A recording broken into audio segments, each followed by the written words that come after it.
निवृत्ती नरेश मस्केंनी गणेश नाईकांची भेट घेतली आणि त्यानंतर तिथले जे नगरसेवक आहेत, पदाधिकारी आहेत, ते बावनकुळेंना भेटण्यासाठी आलेत आपले राजीनामे घेऊन।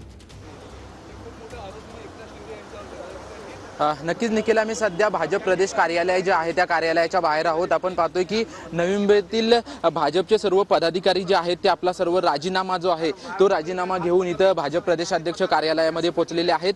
काल नरेश मस्के यांची जी आहे ती उमेदवारी जी आहे ती याबाबत घोषणा करण्यात आली होती। त्यानंतर त्या सर्व या पदाधिकाऱ्यांची नाराजी आहे ती नाराजी त्यांनी दर्शवलेली आहे आणि आपले राजीनामा सत्र जे आहे ते सुरू झालेले आहे। आपण पाहतोय की त्यांनी राजीनामे जे आहेत ते राजीनामे घेऊन हे पदाधिकारी भाजप प्रदेश कार्यालयामध्ये पोहोचलेले आहेत। आपलं नक्की काय म्हणणं आहे? नरेश मस्केंची म्हणणं असं आहे की जे काय घडलं म्हणजे खोटारडे लोक आहेत, ही लोक जी आहेत ती खोटारडी लोक आहेत। आज महायुतीच्या भारतीय जनता पार्टीचा विश्वासघात केलेला आहे, नवी मुंबईच्या सर्व जिल्हा कार्यकारिणीचा।